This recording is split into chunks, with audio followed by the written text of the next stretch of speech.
One of my viewers got this original Xbox Debug Kit from an ex-Microsoft employee. The problem is that it doesn't work, so I bought it from him to see if I could fix it. These aren't even supposed to be out in the wild, so I feel super lucky that I even have it.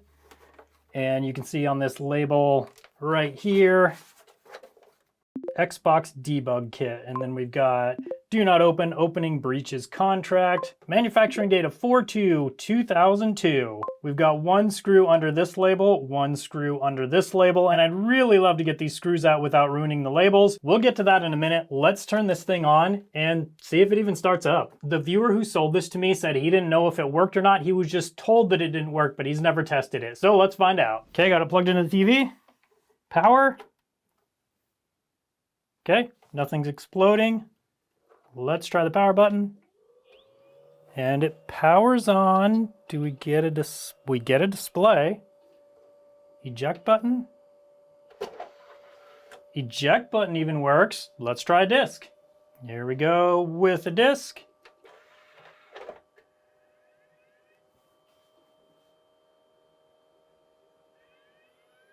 Now it might not actually spin up and play. I don't know what kind of software this has on it, so it does sound like it's spinning up though.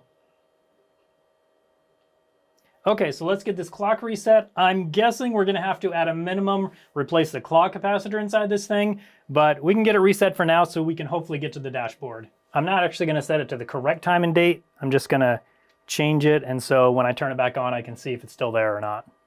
You need to connect the DVD playback kit receiver to controller port to watch movies. Remove the disc to continue. I mean, it's not a movie, it's a game, but whatever. Okay, and here we go. Let's go system info. Alrighty, that's boring. And according to this, it looks like there's nothing on the hard drive at all. No surprise. Okay, let me try and put this disk in again. That's surprising the disk drive even works. Like the tray comes out normally. So this is a game and not a DVD. What I think might be going on is the disk drive laser might be dirty or faulty, and that's making it think that I put a DVD in instead of a game, but we'll find that out once we get inside. I also feel like that clock capacitor inside this is probably faulty. Let's get it opened up and check it out. So this is gonna be one of the most difficult parts of this whole job, is getting these stickers off enough to get to these screws inside without damaging the stickers.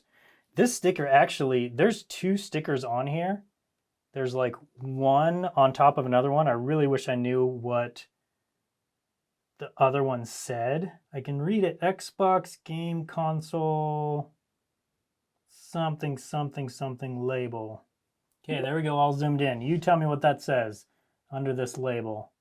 Xbox Game Console, something label. I don't know what that word is right there.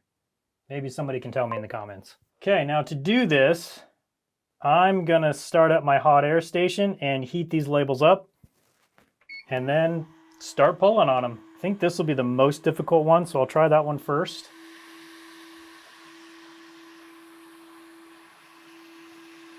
Okay, I think I can get to this screw now.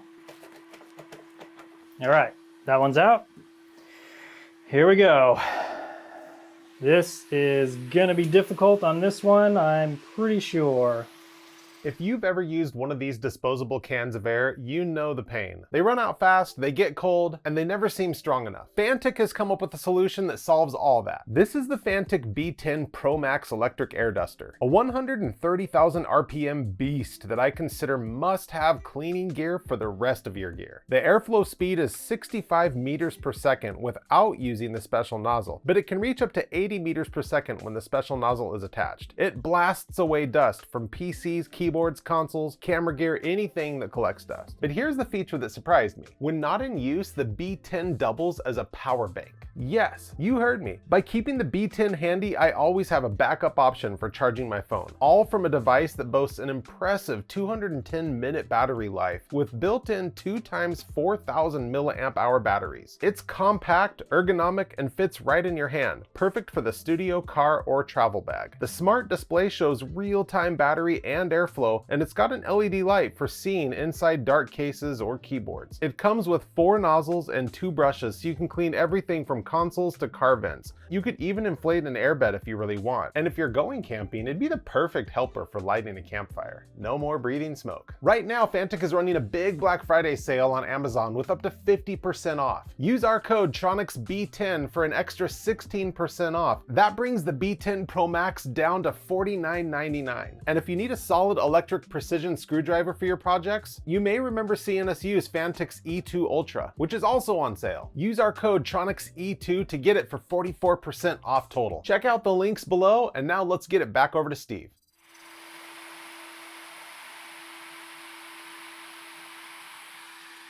Okay, I think I got it. The corner of the label is probably gonna look a little funky, but I think we did okay at least. Okay, there's that screw. I think we were mostly successful. The corners of these stickers are gonna look a little funky when we put them back on, but really, I think we did okay. Now we need to get these screws out from under the feet. Shouldn't be too big of a deal. You do wanna make sure the feet stick on here when I'm done though. I'm surprised this thing even has feet. A lot of these are missing the feet. And with all of those screws out, we should be able to get the top off. Okay.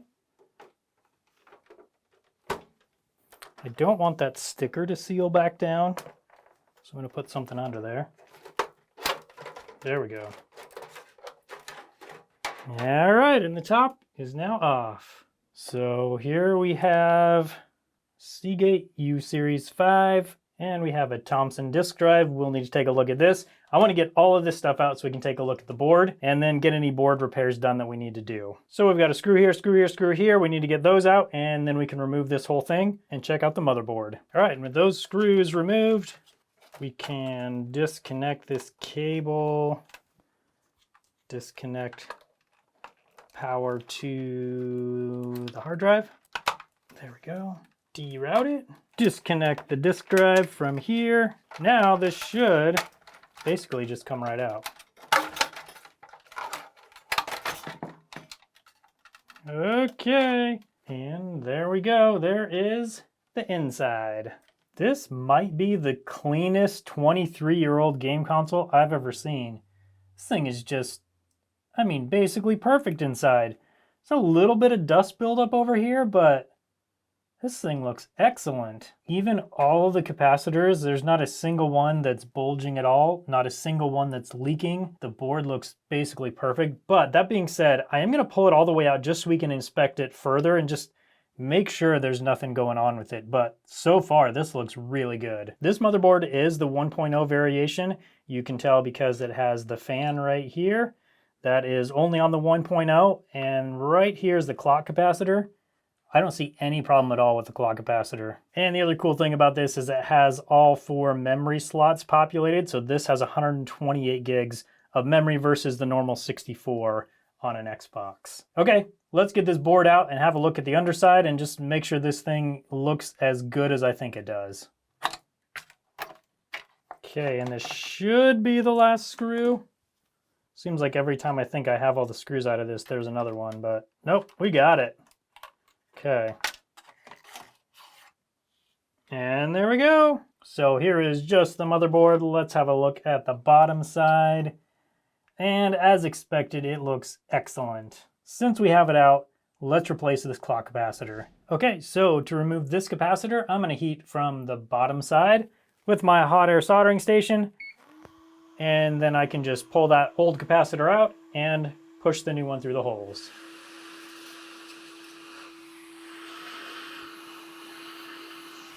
Now with that done, flux up the bottom side, and then apply some fresh solder.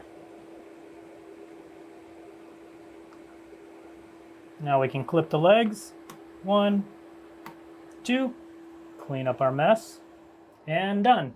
Now we have a beautiful, new, happy little capacitor. Now I'm not 100% sure that not replacing these is the right choice, but I think that's the choice I'm gonna make for this, just because they look perfect. Now that this is done, let's have a look at that disk drive. So with the metal cover off of the bottom of the disk drive, and I've got the screws out of this board, So now we can pull the board forward. Actually, let me remove this ribbon cable as well. I think this might be the furthest I've ever taken one of these disk drives apart before. Okay, and then we can turn it over, and there we go. That's crazy. It looks like a little factory modification there, but really doesn't look too bad under here. Now there are a number of things that can cause this disk drive to not read. One of them is a dirty laser, another is a bad laser. Another though is these capacitors being faulty. Now these don't look faulty, but I actually do have a capacitor kit right here. So I think I'm just going to replace these while it's apart, and hopefully between cleaning the laser and replacing these capacitors, this will fix it. Now I have already desoldered the red and black wire from this, so it is free from the rest of the disk drive. Now let's get these capacitors replaced. So I have the board mounted in my Omnivice, and all I'm going to be doing is coming through with my soldering iron, and I can actually touch both pins at the same time with my large iron. So I'll just touch both pins, pull the old capacitor out, and install the new one. I'm going to do the smaller ones first. There's one smaller one here, one smaller one there. So we'll do that first, and then we'll move on, although I do need to flux these up a little bit first. Now we're ready to go. I'll show the first few of these on camera, and then I'll do the rest off camera. Pull it out, and put the new one in. It's as easy as that. Okay, I'll get the rest of these done, and then we will install it back into the disk drive. I can say I do smell kind of that fishy smell that come when you have faulty capacitors, so maybe some of these are faulty and just don't look like it. Either way, I'll get these done and we can test it.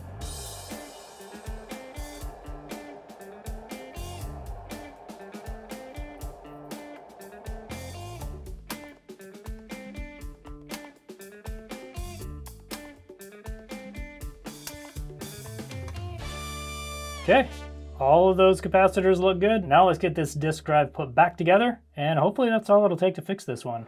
Now with it mounted in, we just have one red wire. There we go. Now the black wire. There we go. Now we'll get the metal shell on. There we go. Just clean this laser one more time, make sure no dust or debris got on it while it was just sitting here. Okay, now I just have to put the screws in and this will be ready to go. So here we go, motherboard goes in.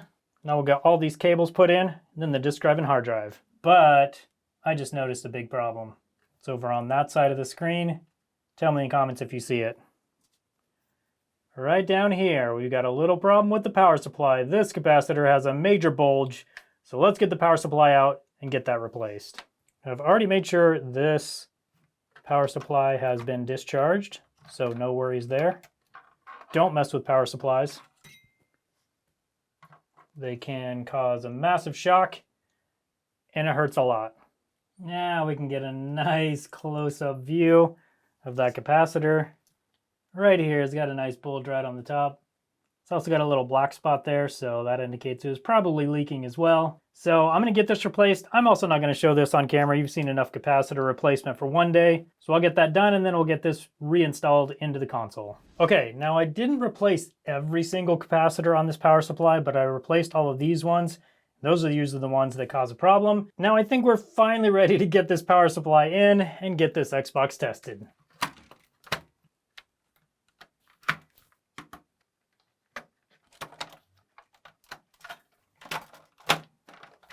Wires are routed through. Now I'll plug in power to the hard drive. And now the top cover. There we go. Now we just have the screws on the bottom, and then we'll get it tested. And of course, I have to reset the clock since I put a new clock capacitor in there.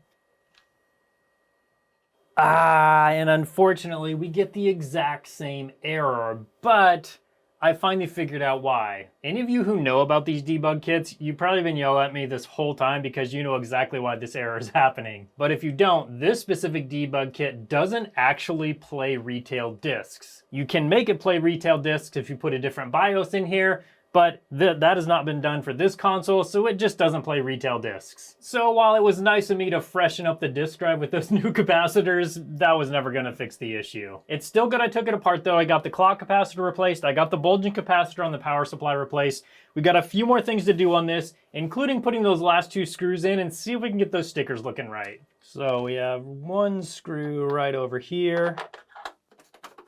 Make sure the screw doesn't pinch it. Okay, we're good. And 1 screw right under here. Okay, now I'm gonna heat these stickers up again and re-adhere them, and hopefully it'll look okay.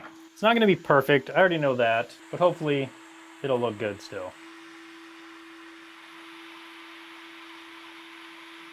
And they're definitely not perfect, but really not too bad. So the next thing I wanna do is clean off, it's got a bunch of markings. We got a bunch of white markings right here.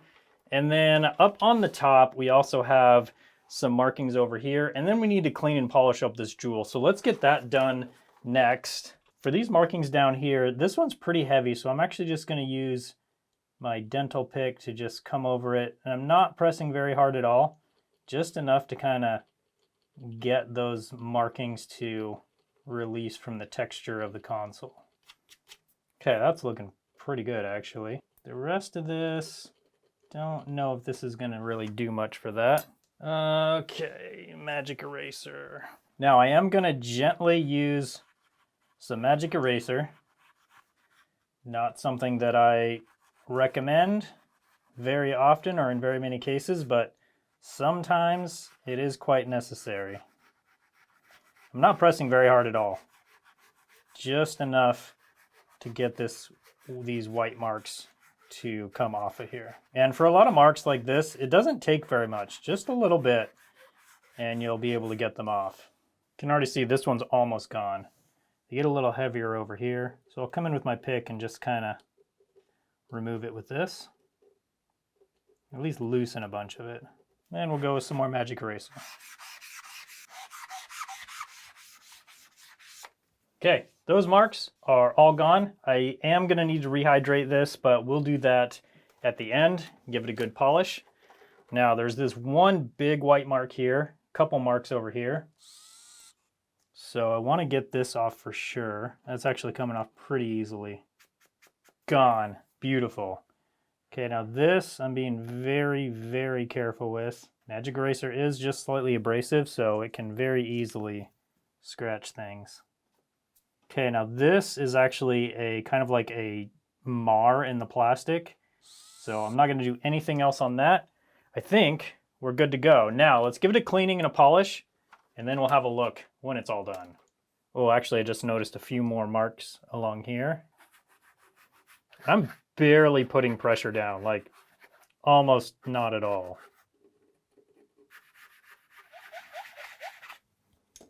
And there we go. Those marks are also almost completely gone. Okay, now let's do a cleaning and a polish.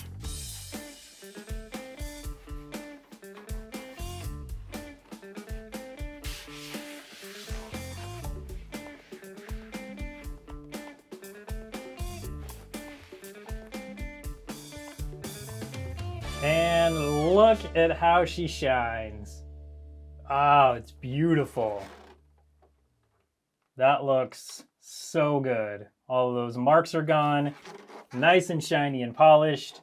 And this Xbox is all done and ready for display. I made a similar video where I tried to fix a rare translucent blue Xbox. If you like this video, I think you're gonna like that one too, so I'll put a link for that up on your screen now so you can come hang out with me over there and check out that Xbox. Thanks so much for watching today, and I hope you have a good one.